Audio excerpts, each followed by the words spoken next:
السلام علیکم۔ آج ہم سیکنڈ ایئر کی مرزا اسد اللہ خان غالب کی غزلیں پڑھیں گے۔ سب سے پہلے پہلی غزل کی ریڈنگ اور تشریح پڑھیں گے۔ بس کے دشوار ہے ہر کام کا آساں ہونا، آدمی کو بھی میسر نہیں انسان ہونا، واہ دیوانگی یہ شوق کہ ہر دم مجھ کو آپ جانا ادھر اور آپ ہی حیراں ہونا، عشرت قتل گاہ اہل تمنا مت پوچھ، عید نظارہ ہے شمشیر کا عریاں ہونا، لے گئے خاک میں ہم داغ تمنا نشاط، تو ہو اور آپ بسد رنگے گلستہ ہونا، عشرت پارائے دل زخم تمنا کھانا، لذت ریش جگر غر کے نمک نہ ہونا، کی میرے قتل کے بعد اس نے جفا سے توبہ، ہائے اس زد و پشیماں کا پشیماں ہونا، حیف اس چارہ گرے کپڑے کی قسمت غالب جس کی قسمت میں ہو عاشق کا گریباں ہونا۔ اس کی تشریح شروع کرتے ہیں۔ کہتا بس کے دشوار ہے ہر کام کا آسان ہونا، دشوار کہتے ہیں مشکل کو، شاعر کہتا ہے ہر کام کا آسان ہو جانا یہ بہت مشکل کام ہے، یعنی کہ ہر کام آسان نہیں ہوتا، بعض اوقات اب کسی کام کو آسان سمجھ رہے ہوتے ہیں لیکن حقیقتاً وہ آسان نہیں ہوتا، اس کی انجام دہی، اس کو انجام تک پہنچانا بہت مشکل کام ہوتا ہے۔ جس طرح کہ شاعر کہتا ہے آدمی کو بھی میسر نہیں انسان ہونا، جس طرح کہ ہم یہ سمجھتے ہیں ہر آدمی انسان ہے، شاعر کہتا ہے ایسی بات نہیں ہے، آدمی کے لیے انسان بننا بہت مشکل کام ہے۔ انسان تو وہ شخصیت ہے جس کو فرشتوں نے سجدہ کیا تھا، اللہ نے جب آدم علیہ السلام کو پیدا کیا تو کہا کہ میں ایک اشرف المخلوقات پیدا کرنے والا ہوں، فرشتوں تم اس کو سجدہ کرو۔ انسان تو وہ ہے جس کو اللہ نے تمام کائنات میں سب سے اشرف اور اعلیٰ اور برتر اور بلند بنایا ہے، تو آدمی کا انسان بن جانا اتنا بھی آسان کام نہیں ہے۔ ویسے تو لوگوں سے، آدمیوں سے یہ کائنات بری ہوئی ہے، جس طرح کہ ضمیر جعفری کا شعر ہے، کل بلاتی بستیاں مشکل سے دو چار آدمی، کتنا کمیاب آدمی اور کتنا بسیار آدمی۔ وہ کہتا ہے کل بلاتی بستیاں، بستیاں تو بھری ہوئی ہیں لیکن حقیقت دو چار ہی انسان ہیں۔ ایک طرف کہنے کو بہت سے لوگ ہیں، بڑی مقدار میں ہیں، بڑی تعداد میں، دنیا میں اربوں لوگ بس رہے ہیں، شہر بھرے ہوئے ہیں، آبادیاں بھری ہوئی ہیں، گلیاں بھری ہوئی ہیں، کوچے بھرے ہوئے ہیں، بازار بھرے ہوئے ہیں، ہر طرف ہجوم ہے، ایک جمگٹھا ہے، لوگوں کے جلسے ہیں، جلوس ہیں، محفلیں ہیں، لوگ ہی لوگ ہیں، ان کا ایک ہجوم ہے ہر طرف۔ لیکن حقیقتاً جو انسان ہے، جن کو انسان کہا جائے، جن کو فرشتوں نے سجدہ کیا، جو اشرف المخلوقات کہنے کے حقدار ہیں، وہ گنے سے بھی نہیں ملتے، وہ گنے چنے کہیں دو چار ہیں۔ وہ انسان جو کسی کا بھلا کرنے والے ہوں، کسی کی خیر خواہی کرنے والے ہوں، جو کسی کے ساتھ اچھائی کرنے والے ہوں، وہ انسان جو لوگوں کو تکلیف دیتے ہیں، اذیتیں دیتے ہیں، تکالیف دیتے ہیں، ان سے تو دنیا بھری ہوئی ہے، اس کو کیا کرنا ہے؟ وہ تو کانٹوں کی طرح ہیں جن کا کام چبنا ہی چبنا ہے۔ بلکہ ایسے برے لوگوں کو تو قرآن پاک میں کہا گیا ہے کل انعام بل ہم اضل، کہ وہ تو انعام کی طرح ہیں، وہ تو جانوروں کی طرح ہیں۔ پھر کہا نہیں بل ہم اضل، بلکہ ان سے بھی برے ہیں۔ تو شاعر کہہ رہا ہے جو حقیقتاً انسان بننا ہے، اچھا انسان، فلاح کرنے والا، لوگوں کی خیر خواہی کرنے والا، کسی کے دکھ درد میں شریک ہونے والا، لوگوں کے دکھ ختم کرنے والا، لوگوں کے لیے آسانیاں پیدا کرنے والا، ایسے انسان نہیں ہے۔ اور ایسا انسان بننا، شاعر کہتا ہے یہ کوئی آسان کام نہیں ہے،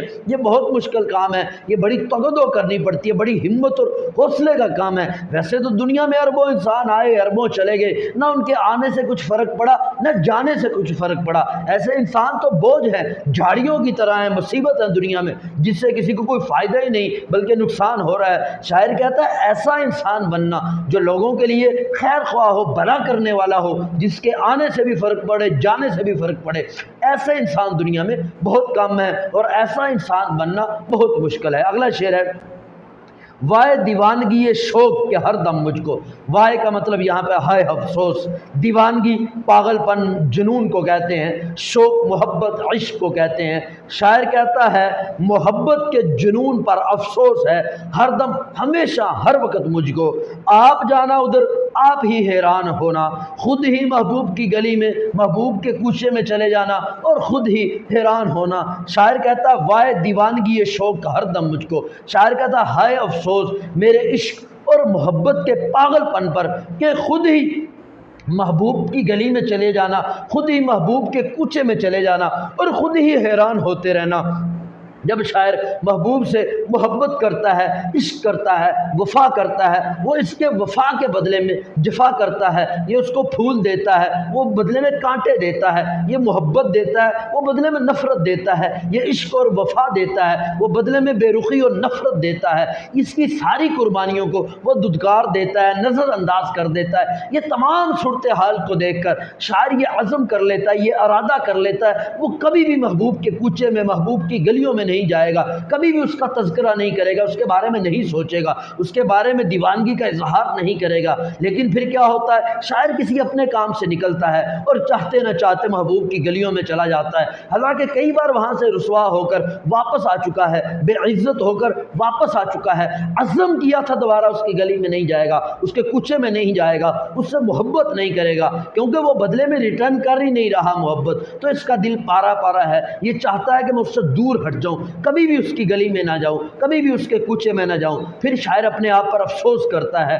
کہ چاہتے نہ چاہتے پھر محبوب کی گلی میں چلا جاتا ہے، عزم تو کیا ہوتا ہے، تو پھر جب اس کی گلی میں چلا جاتا ہے پھر بے عزت ہوتا ہے، پھر دھتکارا جاتا ہے، پھر بے رخی دیکھتا ہے محبوب کی، تو پھر آ کر افسوس کرتا ہے اور حیران ہوتا ہے کہ میں نے تو عزم کیا تھا، میں نے تو ارادہ کیا تھا، میں نے تو یہ پختہ ارادہ کر لیا تھا، کبھی بھی اس کے کوچے میں نہیں جاؤں گا، کبھی بھی اس کے پیچھے مارا مارا نہیں پھروں گا، کبھی بھی اس کے تذکرے نہیں کروں گا، اس کے کوچوں میں، اس کی گلیوں میں میں دیوانوں کی طرح، بیگانوں کی طرح نہیں پھروں گا۔ تو پھر حیران ہوتا ہے کہ میں کیوں اس کی گلی میں چلا گیا، کیوں پاگلوں کی طرح پھر میں اس کی گلی کے کوچوں کے چکر لگانے لگا۔ یہی بات شاعر کر رہے ہیں، وائے دیوانگی ہے شوق، شاعر کہتا ہے محبت اور عشق کا پاگل پن پر افسوس ہے کہ ہر دم مجھ کو ہمیشہ میں خود ہی اس کی گلی میں چلا جاتا ہوں، وہ نہیں آتا، وہ نہیں بلاتا، بلکہ میں خود ہی چلا جاتا ہوں اور خود ہی حیران ہوتا ہوں کہ یہ کیسا بیوقوفانہ میں نے کام کر دیا۔ اگلا شعر ہے،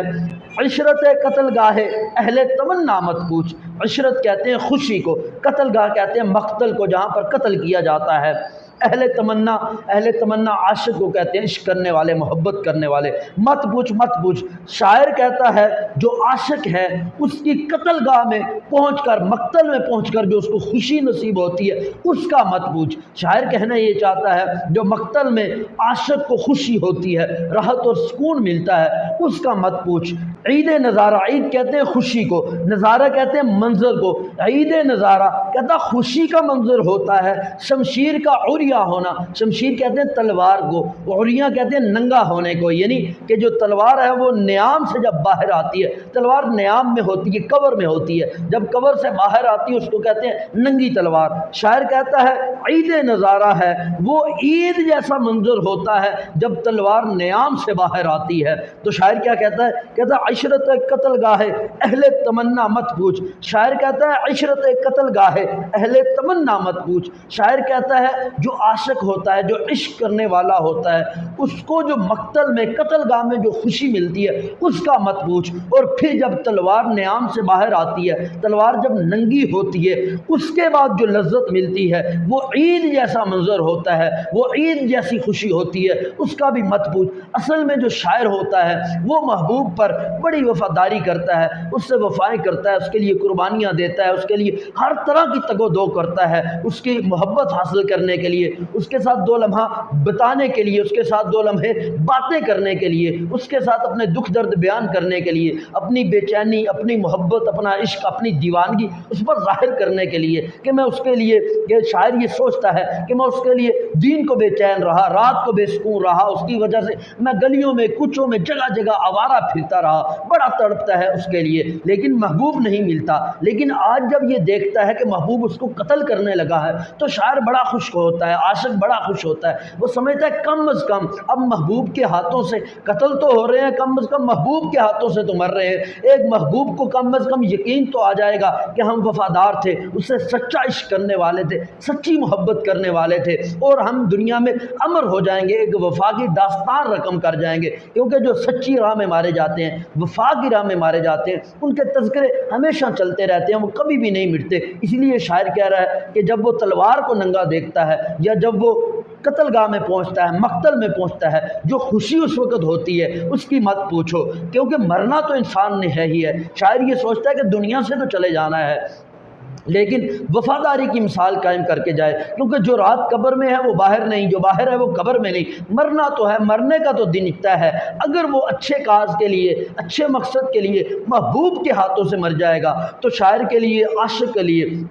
اس سے بڑی خوشی کی بات نہیں ہے۔ جس طرح کہ یہ فیض احمد فیض کا شعر ہے، جس دج سے کوئی مقتل میں گیا وہ شان سلامت رہتی ہے، یہ جان تو آنی جانی ہے، اس جان کی تو کوئی بات نہیں، یہ جان تو چلی جانی ہے، لیکن اگر وفاداری پہ چلی جائے، اگر وفاداری کو ثابت کرتے ہوئے کسی مقصد پہ چلی جائے، محبوب کے ہاتھوں سے قتل ہو جائے تو پھر کیا ہوتا؟ جان نے تو ویسے ہی جانا تھا، لیکن جب اس کے ہاتھوں سے گئی تو دل کو سکون ہوتا ہے، اطمینان ہوتا ہے، ایک وفاداری کی مثال قائم ہو جاتی ہے۔ پھر دوسری وجہ، جب جو محبوب ہوتا ہے وہ عاشق کے ساتھ بے رخی کرتا ہے، بے اعتنائی کرتا ہے، عاشق کے لیے تو دنیا کی جو سب سے بڑی خوشی ہوتی ہے وہ محبوب کا مل جانا ہوتا ہے، محبوب کا حاصل ہو جانا ہوتا ہے، لیکن جب وہ حاصل نہیں ہوتا تو شاعر کے لیے جو دنیا ہوتی ہے وہ مصیبت سے بری ہوتی ہے، وہ دنیا میں جینا نہیں چاہتا، وہ مرنا چاہتا ہے۔ وہ کہتا ہے جب محبوب ہی نہیں ہے، جب محبوب نہیں تو اس کو ہر خوشی بھی غم ہی لگتی ہے، اس کو کھلے ہوئے پھول بھی کانٹوں سے بدتر لگتے ہیں، اس کو جو ٹھنڈی ہوائیں ہیں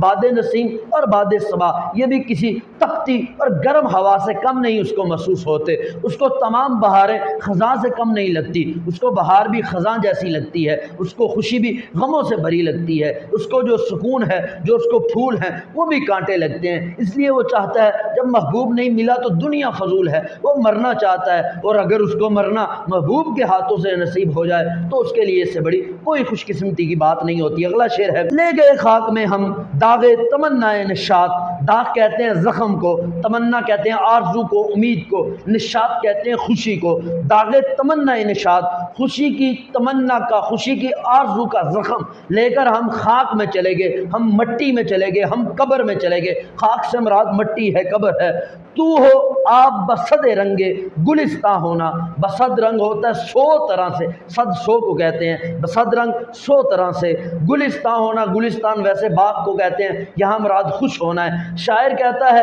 ہم تو خوشی کی تمنا کا، آرزو کا زخم لے کر ہم اس دنیا سے چلے گئے، ہم قبر میں چلے گئے، ہم تہ خاک چلے گئے، ہم منو مٹی کے نیچے چلے گئے، اب تجھ کو 100 طرح سے خوش ہونا مبارک ہو، اب تم خوش رہو۔ شاعر جو تھا انتہائی بے بسی میں محبوب کو یہ کلمات کہہ رہا ہے۔ شاعر نے ہمیشہ کوشش کی، ہمیشہ تگو دو کی کہ کسی طرح محبوب کی وفا مل جائے، اس کی محبت مل جائے اور اس کی وفاداری کو اس کو یقین آ جائے۔ شاعر کی جو تڑپ ہے، اس کی جو آہ و بکا ہے، اس کا جو درد ہے، وہ محبوب اس کو سمجھ سکے، اس کے بدلے میں، اس کے عشق کے بدلے میں وہ عشق کر سکے، اس کی وفا کے بدلے میں وہ وفا کر سکے، لیکن وہ ایسا نہیں کرتا۔ اس کی وفا کے بدلے میں وہ جفا کرتا ہے، اس کے پھولوں کے بدلے میں وہ کانٹے بکھیرتا ہے، اس کی وفاداری اور محبت کے بدلے میں وہ نفرت اور بے اتنائی دیتا ہے۔ یہ تمام صورتحال کو دیکھ کر شاعر تڑپتا ہوا آہو بکا کرتا ہوا، کیونکہ جو شاعر ہے اس کی جو سب سے بڑی خوشی ہوتی ہے، شاعر کہہ رہا ہے نا کہ ہم داغ تمنا نشاط لے گئے، مطلب کیا ہے؟ داغ کہتے ہیں زخم کو، تمنا آرزو کو کہتے ہیں، نشاط خوشی کو کہتا ہے۔ جو خوشی کی تمنا کے داغ تھے، خوشی کی تمنا کے جو زخم تھے، ہم وہ لے کر قبر میں چلے گئے۔ جو شاعر کی خوشی ہوتی ہے وہ محبوب کا ملنا ہوتا ہے، محبوب سے عشق ہوتا ہے، اس کے ساتھ چند لمحے بتانا ہوتا ہے، اس کی محبت کو حاصل کرنا ہوتا ہے۔ شاعر کی خوشی اسی میں ہوتی ہے، لیکن یہ خوشی کی آرزو لیے ہوئے، یہ خوشی کی آرزو کے زخم لیے ہوئے، یہ خوشی کے خواہش کے جو زخم تھے وہ لے کر شاعر دنیا سے چلا گیا۔ اب شاعر کہتا اب تم رہو اور جیو، انجوائے کرو، لطف اندوز ہو دنیا سے، جب ہم ہی نہیں اس دنیا میں رہے ابھی ہمیں کیا فرق پڑتا ہے، تم جیسے بھی رہو، اب تمہاری خوشیاں تمہیں مبارک ہو۔ اب شاعر کو جب یہ خبر پہنچتی ہے اس کے مرنے کے بعد کہ جو اس کا محبوب ہے، جو اس کے رقیب ہیں، جو اس کے دشمن ہیں، اس پر بڑی محبتیں لٹا رہا ہے، اس کے ساتھ بڑا اچھا لمحات بتا رہا ہے، اس کے ساتھ خوشیاں منا رہا ہے، اس کے ساتھ ہر طرح سے لطف اندوز ہو رہا ہے، تو شاعر کہتا ہے ہم تو تیرے لیے تڑپتے ہوئے، آہو بکا کرتے ہوئے، تیرے سے ملنے کی خواہش کرتے ہوئے اور اس خوشی کی امید پر کہ کبھی تو ملے گا، تیری وفاداری ملے گی، یہ داغ اور یہ زخم لیے ہم اس دنیا سے چلے گئے، ہم تہ خاک چلے گئے، منو مٹی کے نیچے دفن ہو گئے، اب تم خوش رہو، اب لطف اندوز ہو، دنیا کی خوشیاں تمہیں مبارک ہو۔ شاعر انتہائی بے بسی میں یہ کلمات کہہ رہا ہے۔ جس طرح انسان بے بس ہوتا ہے اور کسی نے اس کے ساتھ ظلم زیادتی کی ہوتی ہے، جفا کی ہوتی ہے، تو پھر کیا ہوتا ہے؟ بے بسی میں وہ کہتا ہے کہ ہم تو اس دنیا سے جا رہے ہیں، اب تم خوش رہو، آباد رہو، شاد رہو۔ اگلا شعر ہے، عشرت پارۂ دل زخم تمنا کھانا، عشرت کہتے ہیں خوشی کو، پارۂ دل زخمی دل جو ہے، زخم تمنا کھانا، تمنا کے آرزو کے زخم کھانا۔ وہ کہتا ہے جو ٹوٹے ٹوٹے دل ہے، جو پھٹا ہوا دل ہے، جو زخمی دل ہے، اس کی جو خوشی ہے وہ مزید زخم کھانے میں ہے، تمنا کے زخم کھانے میں ہے۔ لذت ریش جگر، جو لذت ہے ریش جگر، زخمی جگر کی جو لذت ہے وہ کس میں ہے؟ غرق نمک داں ہونا، غرق ہوتے ہیں ڈوب جانا۔ نمک داں وہ اس آلے کو، اس برتن کو کہتے ہیں جس میں نمک ڈالا جاتا ہے۔ تو جب زخموں پر نمک لگتا ہے تو انتہائی زیادہ تکلیف ہوتی ہے، لیکن شاعر کیا کہتا ہے کہ جو زخمی جگر کے لیے جو لذت کا باعث ہے وہ کیا ہے؟ نمک داں میں ڈوب جانا ہے، نمک میں ڈوب جانا ہے، یہی زخمی جگر کے لیے سب سے زیادہ خوشی کا باعث ہے۔ عشرت پارۂ دل زخم تمنا کھانا، وہ کہتا ہے جو ٹکڑے ہوئے دل ہے، جو زخمی دل ہے، اس کی خوشی اسی میں ہے کہ وہ تمنا کے زخم کھاتا رہے، امید کے زخم کھاتا رہے۔ وہ آگے ہی زخمی ہے، وہ پہلے ہی چھلنی ہے، وہ پہلے ہی دل پارا پارا ہے، لیکن اس کی خوشی اسی میں ہے وہ مزید زخم کھاتا رہے، مزید جو ہے اس پر زخم لگتے رہے، داغ لگتے رہے۔ اور کیا ہے؟ جو زخمی جگر ہے اس کی لذت کس چیز میں ہے؟ کہ وہ نمک داں میں ڈوب جائے، کیونکہ جو عاشق ہوتا ہے، جو محبت ہوتی ہے، اس کے بارے میں کہا جاتا ہے لو از اے سویٹ پین، جو محبت ہے یہ ایک میٹھا درد ہے۔ جو عاشق ہوتا ہے اس کو محبوب کی طرف سے بڑی تکلیفیں پہنچتی ہیں، بڑی اذیتیں پہنچتی ہیں، بڑی اس کے لیے اس کو تگ و دو کرنا پڑتی ہے، اس کی گلیوں میں مارے مارے پھرنا پڑتا ہے، لیکن اس کے باوجود بھی جو عاشق ہوتا ہے اس کی جو خوشی ہے وہ تکلیف میں ہی ہوتی ہے۔ اس کو جتنی تکلیفیں پہنچتی ہیں، جتنی اذیتیں پہنچتی ہیں، اس کے لیے یہی خوشی کا باعث ہوتا ہے۔ جو عاشق ہوتا ہے اگر اس کو کہا جائے کہ تجھ سے محبوب کو دور کر دیتے ہیں، یہ تیرے دل سے محبوب بھول جائے گا، تو محبوب کو بھول جائے گا، تیرے ذہن میں تذکرہ بھی نہیں رہے گا، یاد بھی نہیں رہے گا، تیرا علاج ہو جائے گا، تو وہ اس چیز کے لیے تیار نہیں ہوتا، وہ یہی چاہ رہا ہوتا ہے اس کو زخم ملتے رہیں۔ حال دو یہ تکلیف دہ ہوتے ہیں، یہ پینفل ہوتے ہیں، لیکن اس کے باوجود بھی اس کو یہ زخم کھانا، محبوب کی طرف سے اگرچہ یہ محبت کرتا ہے، اس کی طرف سے اس کو بے رخی ملتی ہے، نفرت ملتی ہے، اس کی طرف سے اس کو دھتکارا جاتا ہے، لیکن اس کے باوجود بھی محبوب کی طرف سے دھتکارا جانا بھی اس کے لیے جو ہوتا ہے راحت کا باعث ہوتا ہے، پر لطف ہوتا ہے، یہ اسی میں خوش ہوتا ہے۔ آلدو وہ اس کو دھتکار رہا ہے، وہ اس کو تکلیف دے رہا ہے، اس کو مار رہا ہے، چھلنی کر رہا ہے، لیکن شاعر اسی میں خوش ہوتا ہے، عاشق اسی میں خوش ہوتا ہے کہ کم از کم جو تکلیفیں پہنچ رہی ہیں، جو زخم پہنچ رہے ہیں، جو مصائب پہنچ رہے ہیں، وہ محبوب کی طرف سے تو پہنچ رہے ہیں نا، محبوب ہی تو زخم دے رہا ہے۔ جب محبوب کوئی بھی تکلیف دیتا ہے، محبوب کا جو تھپڑ بھی لگتا ہے وہ بجائے تکلیف دینے سے راحت دیتا ہے عاشق کو، وہ سوچتا ہے کم از کم جو تکلیف دی ہے وہ جو میرا محبوب ہے اسی نے تو دی ہے، وہ اس کا دل تو ٹھنڈا ہوا ہے مجھے مار کر، چلو اس کو تو راحت ملی ہے، اس کو تو سکون ملا ہے، اس نے جو میرے زخموں پر نمک چھڑکا ہے، کم از کم اس کو تو، محبوب کو تو تسلی ہوئی ہے۔ تو عاشق کے لیے یہی کافی ہوتا ہے کہ چاہے عاشق زخمی ہو رہا ہے، تکلیف سے چھلنی ہو رہا ہے، لیکن وہ اسی میں خوش ہے کہ چلو محبوب کو تو تسلی ہو رہی ہے۔ یہی بات شاعر کر رہا ہے کہ جو زخمی دل ہے، ٹوٹے دل ہے، وہ جب مزید زخم کھاتا ہے تو خوشی حاصل ہوتی ہے۔ اسی طرح جو زخمی جگر ہے اس کو لذت اسی وقت ملتی ہے جب وہ غرق نمک داں ہوتا ہے، نمک داں میں ڈوبتا ہے، یعنی کہ جب اس پر مزید مصائب آتے ہیں، مزید تکالیف آتی ہیں تو تب خوش ہوتا ہے۔ اگلا شعر ہے کی میرے قتل کے بعد اس نے جفا سے توبہ، جفا کہتے ہیں ظلم کو، شاعر کہتے ہیں میرے قتل کرنے کے بعد اس نے ظلم کرنے سے توبہ کر لی، ہائے اس زد و پشما کا، زد و پشما ہوتا ہے جلدی پچھتانے والا کا پشما ہونا، اس کا پچھتانا، شاعر کہتا ہے ہائے افسوس اس پچھتانے والے کے پچھتانے پر، کہتا ہے کہ میرے قتل کے بعد اس نے جفا سے توبہ، شاعر کہتا ہے جو میرا محبوب تھا اس نے مجھے قتل کرنے کے بعد توبہ کر لی، ابھی وہ کہتا ہے کہ کسی پر ظلم نہیں کرے گا، زیادتی نہیں کرے گا، تشدد نہیں کرے گا۔ شاعر پوری عمر اس سے وفائیں کرتا رہا، محبت کرتا رہا، اس کے لیے قربانیاں دیتا رہا، اس کے لیے تگ و دو کرتا رہا، لیکن وہ بدلے میں اس کو نفرت دیتا رہا، بے رخی دیتا رہا، لاپرواہی دیتا رہا۔ تو جب شاعر جو ہے اس کے عشق میں، اس کی محبت میں تڑپتا ہوا، اس کی طرف سے دی جانے والی جو تکلیفیں تھیں، اذیتیں تھیں، پریشانیاں تھیں، اس کو سہتا سہتا جب دنیا سے چلا گیا، جب مر گیا، اس کے ظلم کی وجہ سے اب محبوب کے تشدد اور بربریت کی وجہ سے، اس کی زیادتیوں کی وجہ سے، اس کی تکالیف کی وجہ سے جب عاشق دنیا سے چلا گیا، جب وہ تہہ خاک چلا گیا، جب وہ مر گیا، تو اب اس کو پچھتاوا ہو رہا ہے، اب محبوب کو افسوس ہو رہا ہے، اب وہ پچھتا رہا ہے، وہ کہتا ہے غلط کیا، اس کو نہیں مارنا چاہیے تھا۔ اب وہ یہ عزم کر لیتا ہے اب کسی پر ظلم نہیں کرے گا، اب کسی پر زیادتی نہیں کرے گا، اب کسی پر تشدد نہیں کرے گا، اب کسی سے بے رخی نہیں کرے گا، اب کسی کو نہیں دھتکارے گا، اب کسی سے بھی لاپرواہی نہیں کرے گا، ہر کسی کی وفاداری کی قدر دانی کرے گا۔ شاعر اس پر افسوس کر رہا ہے، کہتا ہے ہائے افسوس اس جلد پچھتانے والے کا پچھتانا، کاش اگر پچھتانا ہی تھا، اگر جلدی پچھتانا تھا تو میرے مرنے سے پہلے پچھتا لیتا نا، کم از کم میں تو نہ مرتا، تو میں تو یہ حسرت لے کر میں اس کی محبت کی، اس سے ملنے کی، اس کی خواہش کی، اس کی وفاداری کی میں حسرت لے کر اس کائنات سے نہ جاتا، اس دنیا سے نہ جاتا، اس کو کم از کم پہلے پچھتاوا ہو جاتا، پہلے افسوس ہو جاتا، لیکن پہلے نہیں افسوس ہوا، جب مجھے قتل کر دیا، جب مجھے مار دیا تو اس کے بعد افسوس ہو رہا ہے۔ پھر شاعر کو افسوس ہوتا ہے، وہ کہتا ہے کم از کم اگر پچھتاوا آنا ہی تھا، اگر پچھتاوا کرنا ہی تھا تو پھر میرے قتل کے بعد تو نہ کرتا، کم از کم وہ رقیبوں کو بھی تو مرنے دیتا، وہ بھی جو میرے دشمن تھے، جس سے شاعر محبت کرتا تھا اسی سے جو اور لوگ محبت کرتے تھے، جو شاعر کے رقیب تھے، کیونکہ جو رقیب وہی ہوتا ہے جو شاعر کے، جو عاشق کے علاوہ کوئی اور محبوب سے محبت کرنے والا ہوتا ہے۔ اگر ایک محبوب ہے، اس سے ایک تو محبت کرنے والا عاشق ہوتا ہے، اس کے علاوہ جو اس محبوب سے محبت کرنے والا ہوتا ہے اس کو رقیب کہتے ہیں۔ تو شاعر کہتا ہے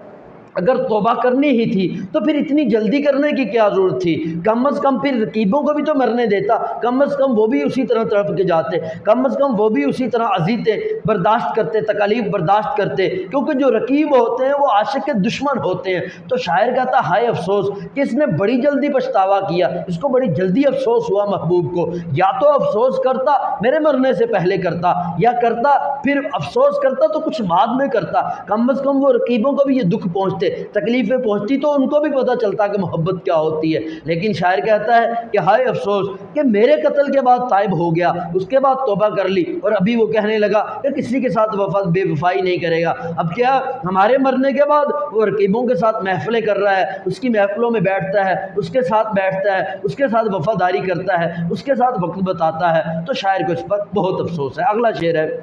حیف اس چارہ گھرے کپڑے کی قسمت غالب جس کی قسمت میں ہو عاشق کا گرہباں ہونا۔ حیف کہتے ہیں افسوس کو، اس چارہ گھر کہتے ہیں علاج کرنے والا، اصل میں جو گرہبان ہوتا ہے یہ بھی چارہ گر ہی ہوتا ہے۔ جب عاشق عشق میں مبتلا ہوتا ہے، بے بسی میں، کوئی اس کو چارہ گر نہیں ہوتا، تو اس کے لیے یہی تسلی کا باعث بنتا ہے، وہ گرہبان کو چاک کرتا ہے تو اس کو اسی میں ہی سکون ملتا ہے۔ اس لیے شاعر نے اس گرہبان کو چارہ گر سے تشبیہ دی ہے، کہتا ہے حیف اس چارہ گھرے کپڑے کی قسمت پر، کہتا افسوس اس چارہ گر کپڑے کی قسمت پر جس کی قسمت میں ہو عاشق کا گرہباں ہونا۔ شاعر کہتا ہے افسوس اس چارہ گر کپڑے کی قسمت پر جس کی قسمت میں عاشق کا گرہباں ہونا لکھ دیا جائے، کیونکہ جب عاشق بے بس ہوتا ہے محبوب کی محبت میں، وہ پاگل اور دیوانہ ہو جاتا ہے، وہ گلیوں میں پھرتا ہے، کوچوں میں پھرتا ہے، آوارہ پھرتا ہے، آہو بکا کرتا ہے، چیختا ہے، دوڑتا ہے، جب اس کی کہیں سے بھی وہ داد رسی نہیں ہوتی، کوئی بھی اس کا جو ہے درد و دکھ کو، تکلیف کو سمجھنے والا نہیں ہوتا، کیونکہ اس کا جو دکھ درد ہے اس کا مداوع صرف محبوب کے علاوہ کوئی کر ہی نہیں سکتا۔ تو جب کوئی بھی اس کا مداوع نہیں کر سکتا تو وہ اپنی تکلیف میں، اپنی پریشانی میں، اپنی اذیتوں میں، اپنی بے بسی میں، افسوس میں وہ اپنے گریبان کو چاک کرتا ہے، آہو بکا کرتا ہے تو گریبان کو چاک کرتا ہے۔ تو شاعر کہہ رہا ہے کہ ہائے افسوس اس کپڑے کی قسمت پر، اس چارہ گر کپڑے کی قسمت پر جو عاشق کا گریبان بن گیا ہے، کیونکہ جب بھی شاعر بے بسی میں ہوتا ہے، دکھ میں ہوتا ہے، اذیت میں ہوتا ہے، اس گریبان کو وہ چاک چاک کرتا ہے۔ پھر کیا ہوتا ہے، رفوگر کے پاس جاتا ہے، جب شاعر کو ہوش آتا ہے تو افسوس ہوتا ہے، رفوگر کے پاس جاتا ہے، وہاں سے دوبارہ سلوائی کراتا ہے، دوبارہ سلائی کرانے کے بعد، رفو کرانے کے بعد دوبارہ جب اس کو دکھ پہنچتا ہے، دوبارہ اذیتیں اور محبوب کی جدائی، محبوب کی جو بے وفائی ہے، اس کی جو بے رخی ہے، وہ شاعر کو جب تڑپاتی ہے، یاد آتی ہے، تو پھر افسوس کرتا ہے اور پھر گریبان کو چاک چاک کرتا ہے۔ تو شاعر اس پر افسوس کر رہا ہے، شاعر کہتا ہے افسوس ہے اس کپڑے کی قسمت پر کہ جس کی قسمت میں عاشق کا گریبان ہونا لکھ دیا جائے، کیونکہ اس کی قسمت ہی بری لکھ دی گئی ہے، کیونکہ وہ ہر بار ہی پھٹتا ہے، پھر وہ سلائی ہوتا ہے، پھر رفو ہوتا ہے، پھر پھٹتا ہے، بار بار اس کو اس اذیت سے دو چار ہونا پڑتا ہے۔ اب سیکنڈ ایئر کی مرزا اسد اللہ غالب کی دوسری غزل پڑھیں گے، سب سے پہلے اس کی ریڈنگ کریں گے۔ کسی کو دے کے دل کوئی نوا سنجے فغاں کیوں ہو، نہ ہو جب دل ہی سینے میں تو منہ میں زباں کیوں ہو۔ وہ اپنی خون نہ چھوڑیں گے تو ہم اپنی وضع کیوں بدلیں، صبح کے سر بن کے کیا پوچھیں کہ ہم سے سرے گراں کیوں ہو۔ کیا غمخوار نے رسوا لگے آگ اس محبت کو، نہ لاوے تاب جو غم کی وہ میرا رازداں کیوں ہو۔ یہ کہہ سکتے ہو کہ ہم دل میں نہیں، پر یہ بتلاؤ کہ جب دل میں تم ہی تم ہو تو آنکھوں سے نہا کیوں ہو۔ یہ فتنہ آدمی کی خانہ ویرانی کو کیا کم ہے، ہوئے تم دوست جس کے دشمن اس کا آسماں کیوں ہو۔ یہی ہے آزمانا تو ستانا کس کو کہتے ہیں، عدو کے ہو لیے جب تم تو میرا امتحان کیوں ہو۔ نکالا چاہتا ہے کام کیا طعنوں سے تو غالب، تیرے بے مہر کہنے سے وہ تجھ پر مہرباں کیوں ہو۔ اب اس کی تشریح شروع کرتے ہیں۔ کسی کو دے کے دل کوئی نوا سنجے فغاں کیوں ہو۔ نوا سنجے فغاں کا مطلب ہوتا ہے فریاد کرنا، آواز نکالنا۔ نہ ہو جب دل ہی سینے میں تو پھر منہ میں زباں کیوں ہو۔ شاعر کہتا ہے جب دل کسی کو دے دیا پھر آہو بکا کیوں کرتے ہو، پھر فریاد کیوں کرتے ہو۔ نہ ہو جب دل ہی سینے میں، جب دل ہی سینے میں نہیں ہے، جب دل ہی محبوب کے پاس ہے تو پھر منہ میں زبان کیوں ہے، پھر منہ سے کیوں گلا شکوا کرتے ہو۔ کہتا کسی کو دے کے دل کوئی نوا سنجے فغاں کیوں ہو۔ جب دل محبوب کو دے دیا، جب دل کسی کو دے دیا پھر آہو بکا نہیں کرنی چاہیے۔ جب آپ عشق کی راہ میں جاتے ہیں تو آپ کو یہ پہلے ہی پتہ ہونا چاہیے جو عشق کی راہ ہے بڑی گھٹن ہے، بڑی تکلیف دہ ہے، بڑی اذیتوں سے بھری ہوئی ہے۔ آپ کو کانٹوں سے گزرنا پڑتا ہے، آپ کو شعلوں سے گزرنا پڑتا ہے، آپ کو طرح طرح کی آندیاں، طوفان اور بگولوں اور ہجکولوں، ان تمام چیزوں سے آپ کو پالا پڑتا ہے۔ کبھی محبوب کی طرف سے دھتکارا جاتا ہے، کبھی نفرت کی جاتی ہے، آپ کی محبت کی بدلے میں نفرت ملتی ہے، آپ کی وفا کے بدلے میں جفا ملتی ہے، آپ کی قربانیوں کے بدلے میں آپ کو نظر انداز کیا جاتا ہے، آپ کی ہر قربانی کو دھتکار دیا جاتا ہے، اس کے بدلے میں آپ کو نفرت اور بے اعتنائی ملتی ہے۔ یہ تمام چیزیں آپ کو پہلے ہی پتہ ہونی چاہیے تھی۔ جب دل دے دیے کسی کو، جب عشق کر بیٹھے، جب عشق کی راہ میں چل پڑے تو پھر گلا شکوہ نہیں کرنا، پھر یہ اعتراض نہیں کرنا کہ محبوب مجھ پر کیوں ستم کر رہا ہے، کیوں تشدد کر رہا ہے، کیوں جفا کر رہا ہے، کیوں بے اعتنائی کر رہا ہے، کیوں لاپرواہی کر رہا ہے، کیوں مجھے اعراض کر رہا ہے۔ میں اس سے محبت کرتا ہوں، وہ نفرت کرتا ہے، میں پھول دیتا ہوں، وہ کانٹے دیتا ہے، میں اسے عشق اور وفا کی باتیں کرتا ہوں، وہ نفرت اور بے اعتنائی اور لاپرواہی کی باتیں کرتا ہے۔ تو یہ تمام چیزیں آپ کو پہلے ہی پتہ ہونی چاہیے تھی۔ جب آپ کو پتہ تھا تو پھر آپ عشق کی راہ میں آ بھی گئے، تو اب کیوں گلا کرتے ہو، کیوں شکوہ کرتے ہو کہ میرا جو محبوب ہے میرے ساتھ اچھا نہیں کر رہا ہے، جفا کر رہا ہے، ظلم کر رہا ہے، تشدد کر رہا ہے۔ وہ تو ایسا کرے گا، وہ تو ظلم کے پہاڑ توڑے گا، وہ تو تجھے طرح طرح کی آزمائشوں سے گزارے گا، تکلیفیں دے گا، وہ تو تیری ہر محبت کے بدلے میں نفرت ہی دے گا، تیری چاہت کے بدلے میں اسے آپ کو بے اعتنائی اور لاپرواہی ہی ملے گی، اور وہ تجھے اعراض ہی کرے گا۔ تو یہی بات شاعر کر رہے ہیں، کسی کو دے کے دل کوئی نوا سنجے فغاں کیوں ہو۔ جب دل کسی کو دے دیا پھر کیا ہے، گلا شکوہ نہیں ہونا چاہیے، پھر فریاد نہیں ہونی چاہیے، پھر آہو بکا نہیں ہونی چاہیے، پھر جو بھی ستم آئے، جو بھی تکلیف آئے، جو بھی اذیت آئے، جو بھی مصیبت آئے، جو بھی محبوب کی طرف سے تکلیف آئے، اس کو حوصلے سے سہو، خوشی سے سہو، اور زبان سے کوئی گلا شکوہ نہیں کرو۔ نہ ہو جب دل ہی سینے میں تو پھر منہ میں زباں کیوں ہو۔ جب دل ہی محبوب کو دے دیا، جب دل ہی تمہارے پاس نہیں ہے، جب دل تمہارے پاس نہیں ہے تو پھر کیوں گلا شکوہ کرتے ہو۔ جب دل محبوب کو دے دیا تو اس کا مطلب یہ ہے کہ آپ اس کے ہر حکم کو مانو گے، ہر بات کی اطاعت کرو گے، ہر ظلم کو سہو گے، ہر تشدد کو برداشت کرو گے۔ جب یہ تم نے عہد کر لیا، یہ عزم کر لیا، تو پھر ابھی زبان پہ گلا شکوہ کیوں لاتے ہو؟ جب دل ہی تمہارا نہیں ہے، دل محبوب کا ہے، پھر محبوب کی ہی باتیں کرے، اسی کے بارے میں سوچے، اسی کے تذکرے کرے، اسی کی ہی وفاداری کرے، اسی کی ہی دل تعریف کرے۔ پھر دل کو، جب دل اس کے پاس ہے پھر زبان سے گلا شکوہ نہیں آنا چاہیے، محبوب کے خلاف زبان پہ کوئی بات نہیں آنی چاہیے، زبان سے یہ آپ کو نہیں کہنا چاہیے کہ وہ ظلم کر رہا ہے، وہ تشدد کر رہا ہے۔ اگلا شعر ہے، وہ اپنی خو نہ چھوڑیں گے، ہم اپنی وضع کیوں بدلیں؟ خو کہتے ہیں عادت کو، شاعر کہتا ہے وہ اپنی عادت نہیں چھوڑیں گے تو ہم اپنی وضع کیوں بدلیں، تو ہم اپنا انداز کیوں بدل لیں؟ صبح کے سر بن کے، صبح کے سر کا مطلب ہوتا ہے ذلیل ہو کے، خوار ہو کے، جھک کر بن کے کیا پوچھیں ہم سے سر گراں کیوں ہو؟ سر گراں کا مطلب ہوتا ہے ناراض ہونا۔ شاعر کہتا ہے ہم ذلیل ہو کر یہ کیوں پوچھیں کہ ہم سے ناراض کیوں ہو؟ شاعر کہتا ہے وہ اپنی خو نہ چھوڑیں گے، وہ اپنی عادت تو نہیں چھوڑیں گے تو ہم اپنی وضع کیوں بدل لیں، ہم اپنا انداز کیوں بدل لیں، ہم کیوں سر جھکا کر، ہم کیوں ذلیل و خوار ہو کر اس کے سامنے یہ پوچھتے پھریں کہ آپ ہم سے ناراض کیوں ہو؟ اردو ادب کے مرزا غالب وہ واحد شاعر ہیں جو برابری کی سطح پر وہ تعلق رکھنا چاہتے ہیں، برابری کی سطح پر بات کرتے ہیں۔ اردو ادب کے جتنے بھی روایتی شاعر ہیں وہ محبوب کی طرف سے آنے والی ہر تکلیف کو، ہر اذیت کو خوشی سے سہتے ہیں، وہ اس کے سامنے ذلیل ہونا، رسوا ہونا، اس کے سامنے سر تسلیم خم کر لینا، اس کی ہر بات کو مان لینا، اس کی ہر جو غلطی ہے اس کو بھی اپنی ہی غلطی سمجھنا، اور اپنی جو اچھائی ہے اس کو بھی اگر محبوب کہہ دے تو نے غلط کیا تو اس کو اسی طرح تسلیم کر لینا، محبوب کے سامنے کوئی بات نہ کرنا، اس کے سامنے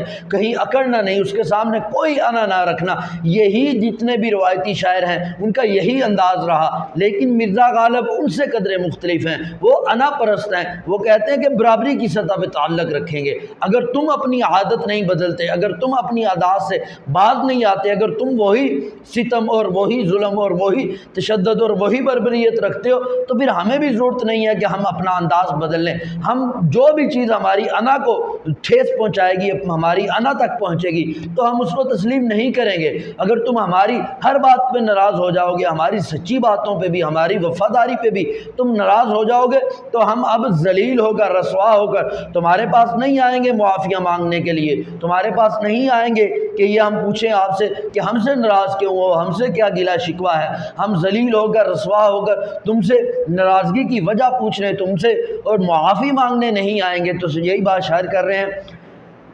وہ اپنی خو نہ چھوڑیں گے تو ہم اپنی وضع کیوں بدلیں؟ جب وہ اپنے انداز سے، اپنی عادات سے باز نہیں آتے، جب وہ محبت نہیں کرتے، جب وہ وفاداری نہیں کرتے تو ہم کیوں وفاداری کریں؟ جب ہماری وفا کے بدلے میں وہ جفا کر رہے ہیں، ہماری محبت کے بدلے میں وہ نفرت کر رہے ہیں، ہماری اچھائیوں کے بدلے میں وہ دھتکار رہے ہیں، نظر انداز کر رہے ہیں، تو پھر ہمیں بھی ضرورت نہیں ہے ہم اپنی انداز بدل کر، ہم اپنا طریقہ کار بدل کر، ہم اپنی انا کو وہ ہے دبا کر ہم تمہارے پاس آئیں اور آپ کی منت کریں اور ذلیل ہو کر آپ سے پوچھیں کہ ہم سے سر گراں کیوں ہو، ہم سے ناراض کیوں ہو۔ اگلا شعر ہے، کیا غم خوار نے رسوا لگے آگ اس محبت کو۔ غم خوار ہوتا ہے غم بانٹنے والا، رسوا ہوتا ہے ذلیل کرنا، بے عزت کرنا۔ نہ لاوے تاب جو غم کی، تاب نہ لانا، برداشت نہ کرنا۔ وہ میرا رازداں کیوں ہو، رازداں ہوتا ہے راز رکھنے والا۔ شاعر کہتا ہے جو غم خوار تھا اسی نے ہی ذلیل کر دیا، اسی نے ہی رسوا کر دیا۔ اب اس محبت کو آگ لگے، نہ لاوے تاب جو غم کی،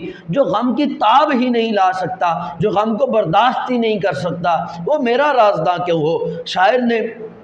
عشق کی راہ میں، وفا کی راہ میں بڑے مصائب جھیلے، بڑی تکالیفیں جھیلی، بڑی اذیتیں برداشت کی، دن کا سکون گوایا، رات کا چین گوایا، طرح طرح کی اذیتیں، آفتیں، مصائب اس نے جھیلے۔ محبوب کی اپنی وفا کی بدلے میں اس سے جفا لی، اپنی جو ہے ہمدردی کے بدلے میں اس سے نفرت لی، ہر طرح کی قربانیاں دی، اس کے لیے تڑپتا رہا، لیکن اس کی طرف سے ہر وقت ددکارا جاتا رہا، ہر طرف نظر انداز کیا جاتا، ہمیشہ وہ جو محبوب تھا وہ عاشق سے ہمیشہ بے وفائی کرتا رہا، لاپرواہی کرتا رہا، اس کو تکلیفیں دیتا رہا، اس پر ظلم کے پہاڑ توڑتا رہا۔ اس نے طرح طرح کے مصائب جھیلے، طرح طرح کی اذیتیں جھیلی، اس کے لیے اس نے طرح طرح کی آندھیاں طوفانوں سے اس نے سامنا کیا، طرح طرح کے مصائب سے اس کو پالا پڑا، لیکن اس کے باوجود بھی اس نے کسی کو بتایا نہیں۔ یہ عشق کا جو راز ہوتا ہے یہ دل میں ہی رکھا جاتا ہے، عشق کا تقاضا یہ ہوتا ہے اس راز کو کسی پر افشا نہ کیا جائے، کسی کو بتایا نہ جائے، اپنی محبت جو ہے اپنے اندر ہی رکھی جائے، اس کو حوصلے سے برداشت کیا جائے،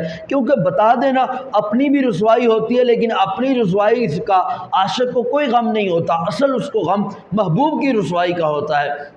وہ نہیں چاہتا اس کے جو عشق کا راز ہے وہ کسی اور تک پہنچے، اس کے عشق کا راز افشاں ہو، وہ دنیا میں ذلیل و رسوا ہو۔ تو شاعر کو جتنے بھی تکالیف آئے، جتنے بھی مصائب آئے، یہ خوشی سے اس کو جھیلتا رہا، برداشت کرتا رہا اور اس کو اپنے دل میں ہی رکھا، حوصلے سے رکھا، کسی پر ظاہر نہیں کیا۔ لیکن کیا ہوا، اس نے اپنے کسی رازداں کو، اپنے قریبی کو، جو جس پر اس کو یہ ذہن تھا، اعتماد تھا کہ یہ میرا رازداں بنے گا، اس کے پاس میرے راز ٹھہرے رہیں گے، اس نے اپنے راز اس کو بتا دیے، کیونکہ وہ غم خوار تھا، وہ غم بانٹنے آیا تھا، تو اس نے اپنا غم اس تک شیئر کر دیا، اس کو بتا دیا۔ لیکن وہ اس کے غم کی تاب ہی نہیں لا سکا۔ جب اس نے سنی اس کی تکلیفیں، اس کی اذیتیں، جو اس نے دکھ درد، اس نے مصائب جھیلے، جو اس نے تکالیفیں جھیلی، تو اس نے اس کو افشاں کر دیا، اس نے سب کو بتا دیا کہ عاشق کو اس طرح کے دکھ درد اور مصائب اور تکالیف سے پالا پڑا ہے، محبوب نے اس کو اس طرح سے اذیتیں دی ہیں، اس طرح سے تکلیفیں دی ہیں۔ تو شاعر کو بڑا دکھ ہوتا ہے، وہ کہتا ہے اس محبت کو آگ لگے، ایسے آدمی کو رازداں بنانا ہی نہیں چاہیے تھا مجھے، کہ میں نے یہ کیسی بیوقوفی کر لی، ایسے آدمی کو رازداں بنا دیا جس نے سارا راز ہی افشاں کر دیا، سب کو بتا دیا۔ اگلا شعر ہے، یہ کہہ سکتے ہو ہم دل میں نہیں، پر یہ بتلاؤ کہ جب دل میں تم ہی تم ہو تو آنکھوں سے نہاں کیوں ہو۔ نہاں کہتے ہیں پوشیدہ کو۔ شاعر محبوب کو کہہ رہا ہے، اے محبوب کیا تم یہ بات زبان پہ لا سکتے ہو، کیا یہ تم یہ بات کہہ سکتے ہو کہ ہم دل میں نہیں؟ مطلب یہ بات کون کہے گا؟ محبوب کہے گا۔ کون سی بات؟ کہ ہم دل میں نہیں۔ کس کے دل میں نہیں؟ عاشق کے دل میں نہیں۔ مطلب محبوب یہ بات قطعاً نہیں کہہ سکتا کہ ہم دل میں نہیں۔ کیوں؟ کہ دل میں عاشق کے ہے ہی محبوب، تو اس لیے کہ جو محبوب ہے وہ یہ بات کبھی بھی نہیں دہرا سکتا کہ ہم دل میں نہیں، یعنی کہ ہم تمہارے دل میں نہیں۔ مطلب محبوب یہ بات کبھی بھی نہیں دہرا سکتا کہ ہم دل میں نہیں۔ مطلب کیا؟ کہ ہم تمہارے دل میں نہیں۔ کس کے دل میں نہیں؟ عاشق کے دل میں نہیں۔ محبوب کو پتہ ہے کہ عاشق کے دل میں صرف محبوب ہی ہے، اس وجہ سے محبوب کبھی بھی یہ بات نہیں دہرا سکتا کہ ہم تمہارے دل میں نہیں ہیں یا میں تمہارے دل میں نہیں ہوں۔ یہ بات محبوب کبھی بھی نہیں کہہ سکتا۔ تو یہی بات شاعر کر رہا ہے، یہ کہہ سکتے ہو، مطلب کیا یہ کہہ سکتے ہو کہ ہم دل میں نہیں؟ کہ مطلب محبوب یہ بات کہہ دے کہ تمہارے دل میں ہم نہیں، یہ بات تو نہیں کہہ سکتا محبوب، کیونکہ محبوب کو علم ہے کہ عاشق کے دل میں سوائے محبوب کے کچھ بھی نہیں ہے۔ تو اس وجہ سے محبوب یہ بات قطعاً نہیں دہرا سکتا کہ ہم تمہارے دل میں نہیں ہیں۔ ٹھیک ہے، آگے کہہ رہا ہے، پر یہ بتلاؤ، مطلب جب تم کو علم ہے کہ آپ ہی دل میں ہو تو پھر یہ بتلاؤ کہ جب دل میں تم ہی تم ہو تو آنکھوں سے نہا کیوں ہو۔ جب دل میں تم ہی تم ہو، تمہاری ہی محبت ہمارے دل میں ہے، ہم سے مراد مطلب عاشق ہے۔ عاشق کہہ رہا ہے، شاعر کہہ رہا ہے کہ جب تمہاری ہی محبت ہمارے دل میں ہے، تمہاری محبت کے علاوہ دل میں کچھ بھی نہیں بستا، تم ہی، تمہارا ہی عشق، تمہارا ہی پیار، تم سے ہی لگاؤ، تم ہی کے متعلق تمام سوچیں، تمہاری ہی عشق، تمہاری ہی وفاداری، تمہارے لیے ہی قربانی، وہی ہمارے دل میں ہے۔ تو پھر تم ہماری آنکھوں سے کیوں اوجھل ہو، ہماری آنکھوں سے کیوں چھپے ہوئے ہو، جب تمہیں پتہ ہے کہ ہم تم سے وفا کرتے ہیں، ہم تم سے محبت کرتے ہیں، ہماری دن رات ہم آپ ہی ہمارے دل میں بستے ہو، ہماری تمام سوچیں، ہمارے دل کے تمام خیالات وہ ہر وقت تمہارے ہی متعلق ہوتے ہیں، تم ہی ہمارے دل میں بستے ہو، ہمیشہ ہمارے دل کی جو دھڑکن ہے وہ تم ہی سے وابستہ ہے، تم ہی کے ساتھ دل کی دھڑکن چلتی ہے، تم ہی ہمارے عشق ہو، تم ہی ہماری وفا ہو،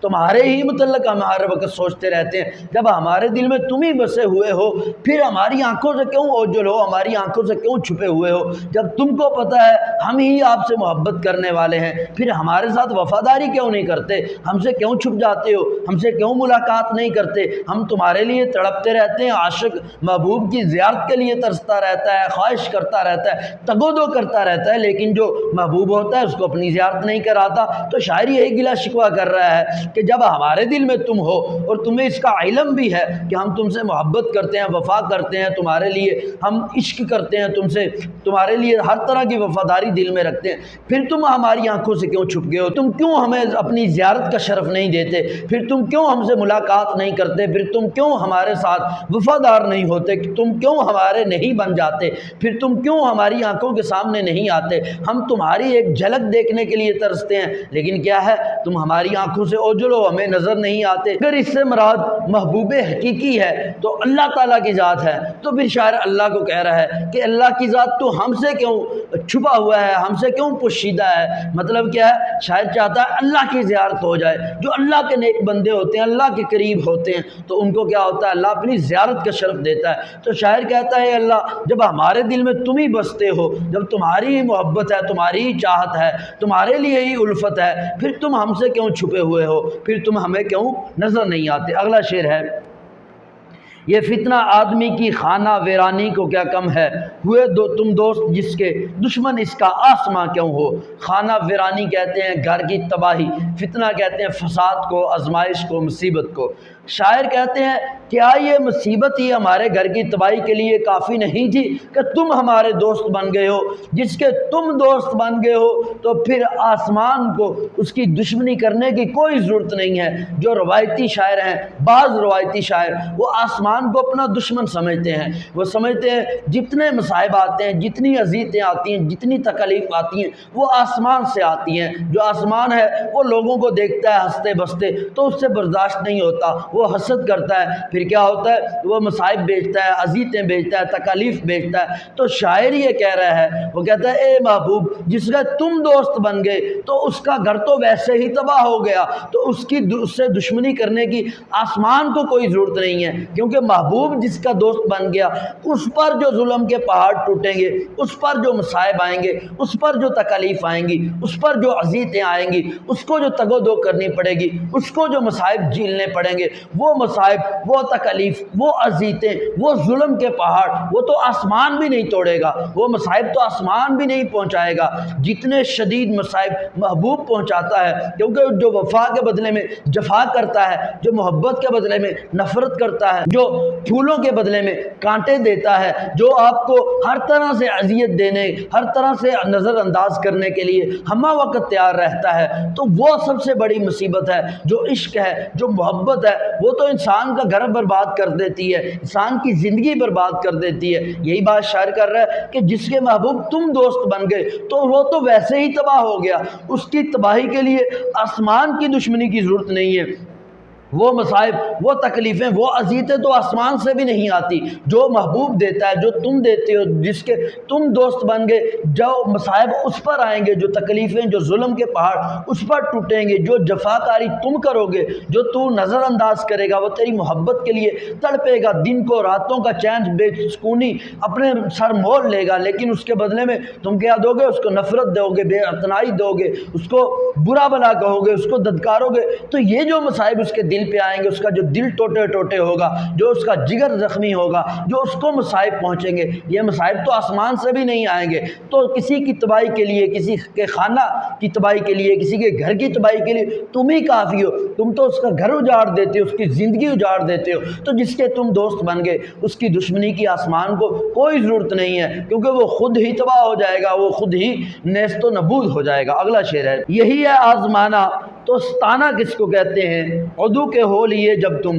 تو میرا امتحان کیوں ہو۔ عدو کہتے ہیں دشمن کو۔ جو شاعر کا دشمن ہوتا ہے وہ رقیب ہوتا ہے۔ رقیب اس شخص کو کہتے ہیں، اس کو سمجھیں ایک شخص ہے جو محبوب ہے، اس محبوب سے عاشق محبت کرتا ہے، یہ عاشق ہے اور اس محبوب سے محبت کرتا ہے، اس محبوب سے اور جو بھی محبت کرے گا، یہ جو بھی محبت کرے گا وہ اس عاشق کا دشمن ہوگا، اس کو رقیب کہا جائے گا۔ تو شاعر کہہ رہا ہے کہ جب تم میرے رقیب کے ہوگے، میرے دشمن کے ہوگے، تو پھر میرا امتحان کیوں لے رہے ہو۔ یہی ہے آزمانا تو ستانا کس کو کہتے ہیں۔ شاعر کہتا ہے وہ جو تکلیفیں تم دیتے ہو، اذیتیں تم دیتے ہو، مصائب تم دیتے ہو، میں تم سے محبت کرتا ہوں، تم نفرت کرتے ہو، میں وفا کرتا ہوں، تم جفا کرتے ہو، میں پھول دیتا ہوں، تو کانٹے دیتے ہو، میں آپ سے وفاداری کرتا ہوں، قربانیاں دیتا ہوں، تم نظر انداز کرتے ہو، لاپرواہی کرتے ہو، دھتکارتے ہو، برا بلا کہتے ہو، طرح طرح سے اذیتیں دیتے ہو۔ یہ تمام اذیتیں دینا،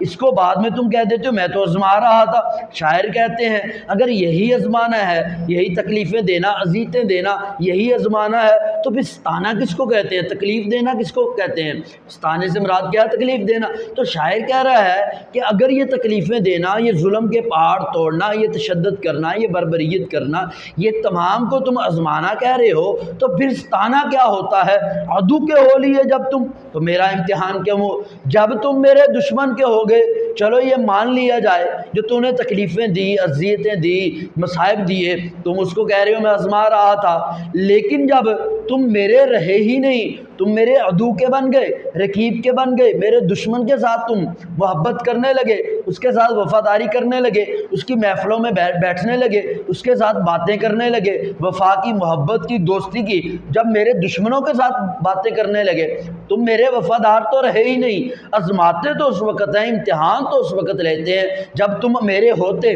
جب تم مجھ سے محبت کرنے والے ہوتے، یا کم از کم مجھ سے محبت نہ بھی کرتے، دشمن کے تو نہ بنے ہوتے۔ جب دشمن کے بن گئے تو پھر میرا امتحان کیوں لے رہے ہو؟ پھر یہ امتحان نہیں ہے بلکہ یہ کیا ہے؟ یہ ستانہ ہی ہے، یہ ظلم ہی ہے، یہ تشدد ہی ہے۔ امتحان تو اس وقت لیا جاتا ہے کہ جب تم دشمن کے بنتے نہ، دشمن سے وفاداری نہ کرتے، دشمن کے ساتھ نہ مل جاتے، اس کے ساتھ محبت کا دعویٰ نہ کر لیتے، اس کے ساتھ وفاداری اور دوستی نہ کرتے، اس کے ساتھ محبت کے ڈورے نہ ڈالتے۔ جب تم رقیب کے بن گئے، دشمن کے بن گئے، اس کے دوست بن گئے، اس سے محبت کرنے لگ گئے، اس سے الفت کرنے لگ گئے، اس سے دوستی کرنے لگے، اب مجھ کو کہہ رہے ہو کہ میں تو تمہارا امتحان لے رہا ہوں، تجھے آزما رہا ہوں۔ تو شاعر کہتا ہے یہ امتحان نہیں ہے، یہ ظلم ہے، یہ تشدد ہے، یہ کیا ہے؟ اگر یہی تمہارا امتحان ہے پھر ستانہ کس کو کہتے ہیں؟ پھر مصائب دینا کس کو کہتے ہیں؟ اذیتیں دینا کس کو کہتے ہیں؟ عدو کے ہو لیے جب تم تو میرا امتحان کیوں ہو؟ جب دشمن کے ہو گئے تو اب میرا امتحان کیوں لے رہے ہو؟ اگلا شعر ہے، نکالا چاہتا ہے کام کیا طعنوں سے تو غالب، کہتا ہے شاعر کہتا ہے اے غالب کیا تو طعنوں سے اپنا کام نکالنا چاہتا ہے کہ تیرے بے مہر کہنے سے، بے مہر ہوتا ہے بے مروت، محبت نہ کرنے والا، کہنے سے وہ تجھ پر مہرباں کیوں ہو؟ شاعر کہتا ہے اے غالب تو تانے دے کر محبوب کو اپنا کام نکالنا چاہتا ہے، تو اس کو یہ تانا دے کر کہ تم مجھ سے محبت نہیں کرتے، تم بے مروت ہو، یہ تانے دے کر محبوب کو تو اپنا کام نکالنا چاہتا ہے، اور یہ تانے دے کر تو یہ سمجھتا ہے کہ وہ تجھ پر مہربان ہو جائے گا۔ تو شاعر کہتا ہے ایسی نہیں ہے، تیری یہ بات کہنے سے کہ تم میرے سے محبت نہیں کرتے، وہ تیرے پر کیوں مہربان ہو؟ یہی بات شاعر شعر میں کر رہا ہے، نکالا چاہتا ہے کام کیا طعنوں سے تو غالب، کیا غالب تو اپنا کام یہ نکالنا چاہتا ہے تانے دے کر محبوب کو کہ تیرے بے مہر کہنے سے، تو جو محبوب کو بے مہر کہہ رہا ہے، بے مروت کہہ رہا ہے، اس کی وجہ سے محبوب تجھ پر مہربان کیوں ہو؟ شاعر کہتا ہے کہ غالب تو اپنے محبوب کو یہ دھوکہ دے رہا ہے، اس کو تو تانے دے رہا ہے بار بار، تو اس پر یہ گلا شکوہ کر رہا ہے کہ اے محبوب تو مجھ سے محبت نہیں کرتا، تو بڑا جفاکش ہے، تو بڑا ظلم کرنے والا ہے، تو بڑی بے مروتی کرنے والا ہے، تو محبت نہیں کرنے والا، تو بڑا بے وفا ہے۔ یہ تانے تو محبوب کو دے گا، اور یہ تانے دینے کے بعد تو یہ سمجھتا ہے محبوب تیرے سے وفادار ہو جائے گا۔ شاعر کہتا ہے ایسا کبھی بھی نہیں ہوگا، بلکہ کیا ہوگا؟